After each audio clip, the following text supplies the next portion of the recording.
Tu sais, on parle souvent de ce qu'on ressent, de nos émotions, de nos doutes, de nos peurs.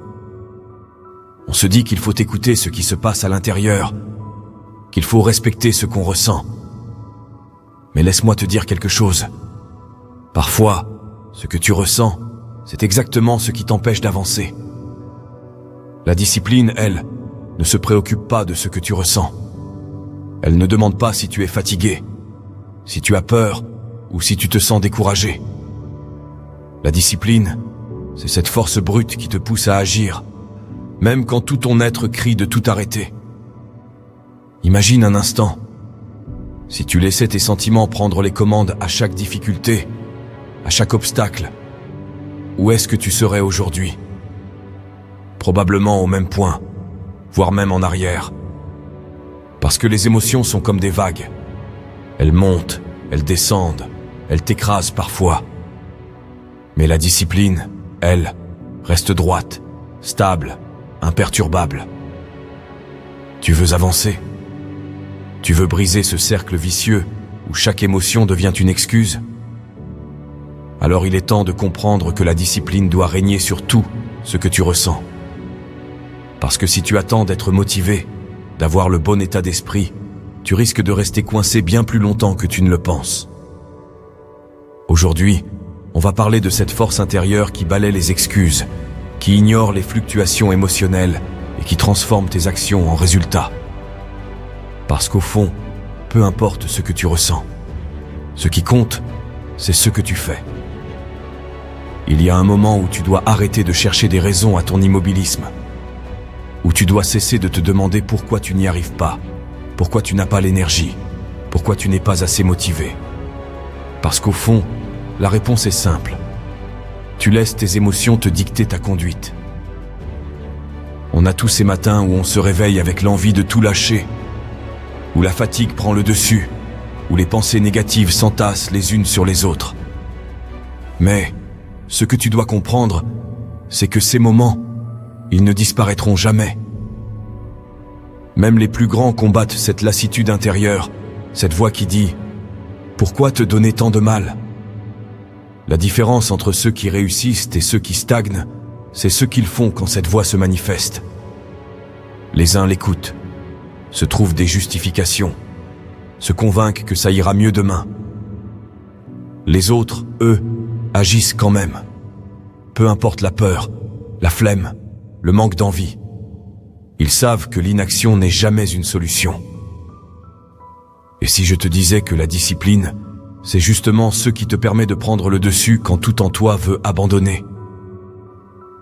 La discipline, c'est cette habitude que tu construis à force de répéter les mêmes gestes, de te forcer à bouger même quand ça fait mal, même quand tu te sens vidé.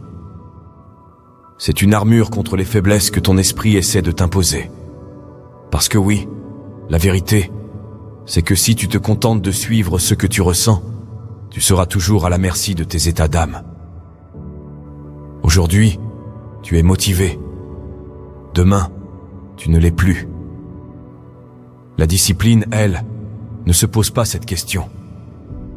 Elle s'installe comme une routine, devient une seconde nature. Et c'est ça qui te fait avancer. La discipline, c'est plus qu'un simple effort. C'est un mode de vie. Ce n'est pas quelque chose que tu appliques de temps en temps, quand tu te sens inspiré ou quand tout va bien. Non. La discipline, c'est ce qui reste quand l'inspiration s'éteint, quand la fatigue t'envahit, quand tu doutes de tout.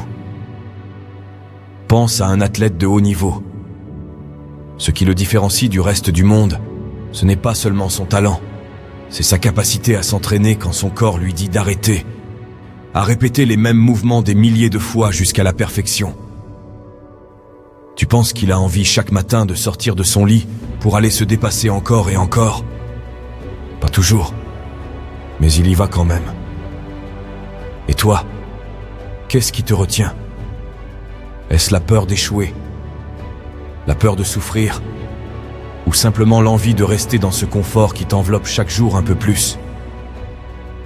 La discipline, c'est cette force qui t'oblige à prendre des décisions au lieu de rester passif. Elle t'apprend à devenir maître de ton temps, de tes habitudes, de ton esprit. C'est elle qui fait la différence entre un projet inachevé et une réussite tangible. Il y a des jours où tu n'auras pas envie, où l'idée même de faire un pas en avant te semblera insurmontable. C'est précisément à ces moments-là que la discipline entre en jeu, parce qu'elle ne négocie pas. Elle ne cherche pas d'excuses. Elle agit. Et c'est là que beaucoup échouent. Ils attendent que la motivation revienne comme par magie. Ils se disent que demain, ça ira mieux. Mais ce demain ne vient jamais. Parce que la motivation est capricieuse. Elle est influencée par ton humeur, par les événements, par les paroles des autres. Alors que la discipline, elle, est inébranlable.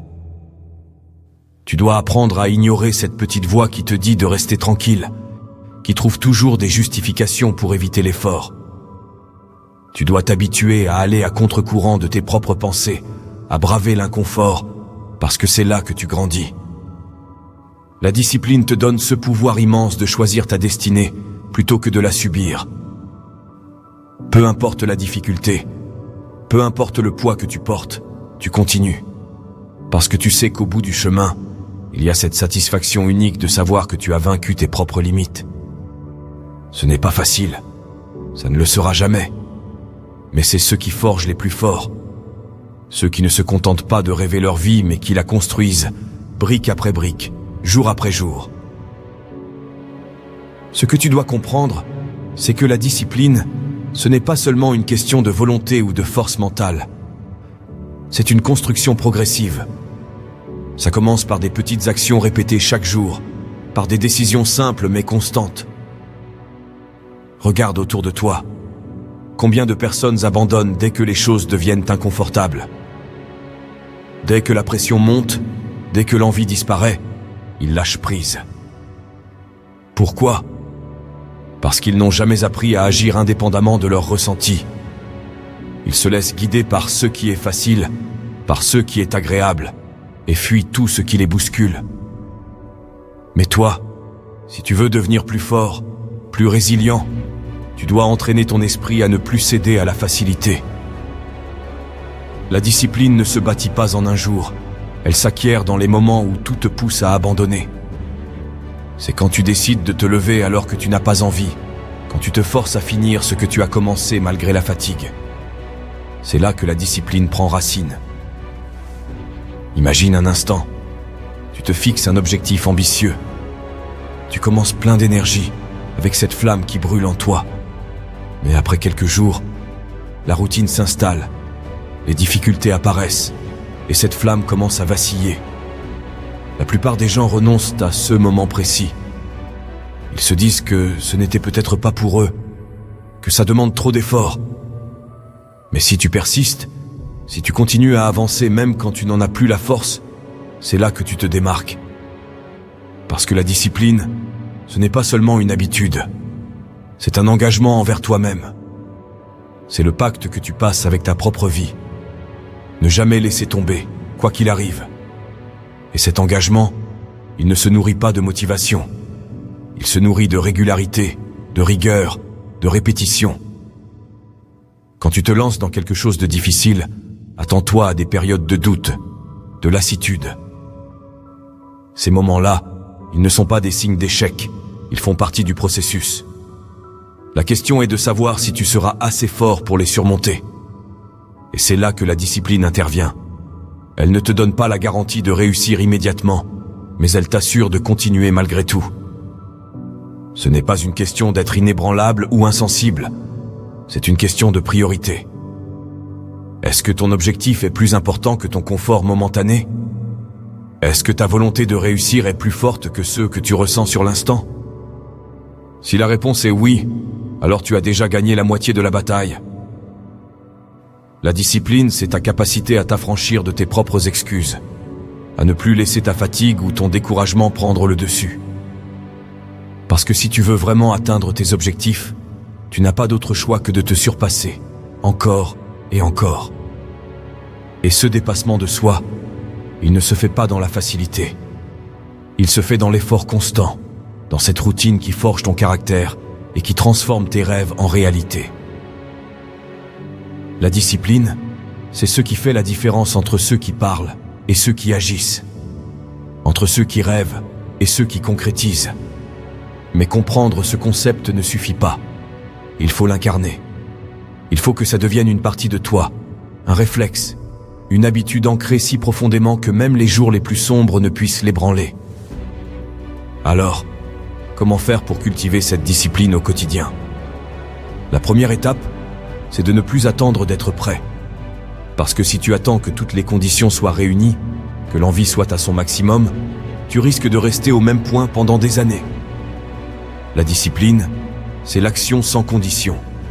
Tu te lèves et tu fais ce qui est nécessaire, peu importe l'état d'esprit dans lequel tu te trouves.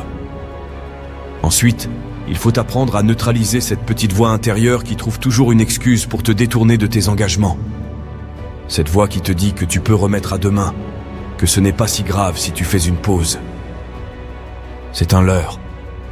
Chaque fois que tu cèdes, tu renforces cette tendance à abandonner dès que c'est inconfortable. Prends l'habitude de noter ce que tu dois accomplir, même les tâches les plus simples. Ne te fie pas à ta mémoire ou à ton humeur. Un plan clair, des objectifs précis, et surtout, l'engagement de les suivre, peu importe les circonstances. Parce qu'au final, ce n'est pas ton énergie ou ton humeur qui détermine ta réussite, mais ta constance. Ensuite, il faut apprendre à célébrer chaque petite victoire. Chaque matin où tu te lèves malgré la fatigue, chaque entraînement que tu fais même si ton corps crie d'arrêter. Ces petits moments, accumulés, forment un élan puissant qui te mène vers ce que tu veux vraiment. Parce que la discipline, ce n'est pas seulement le résultat final, c'est chaque pas que tu fais pour t'en rapprocher. Mais garde en tête que la discipline ne doit pas devenir un fardeau. Elle n'est pas là pour te briser ou te rendre amer. Elle est là pour t'élever, pour faire ressortir la meilleure version de toi-même. Si tu la vois comme une contrainte, tu risques de la rejeter. Voilà comme un allié, comme cette force tranquille qui te permet d'aller là où les autres ne vont pas. Les jours où tu veux tout abandonner, rappelle-toi pourquoi tu as commencé. Rappelle-toi de ces promesses que tu t'es faites quand la motivation était là. Ne les laisse pas se perdre dans le tumulte de tes émotions. La discipline, c'est cette main ferme qui te ramène sur le droit chemin quand tout semble flou. Et finalement, comprends que la discipline ne garantit pas l'absence de douleur ou d'échec, mais elle t'assure de ne jamais renoncer, de toujours te relever après chaque chute, parce que l'échec fait partie du processus. Ce qui compte, c'est la manière dont tu te relèves, dont tu réajustes ta trajectoire sans jamais abandonner. La vie ne te fera pas de cadeau. Elle testera ta détermination, elle mettra à l'épreuve ta volonté. Mais avec la discipline comme arme, tu seras prêt à affronter les tempêtes. Parce que peu importe ce que tu ressens, ce qui importe, c'est de rester debout, d'avancer coûte que coûte, de ne jamais plier face aux obstacles. Alors, fais de la discipline ton pilier. Que chaque jour soit l'occasion de la renforcer, de la nourrir. Parce qu'au bout du compte, ce n'est pas ce que tu ressens qui déterminera ton succès, mais ce que tu es prêt à accomplir malgré tout.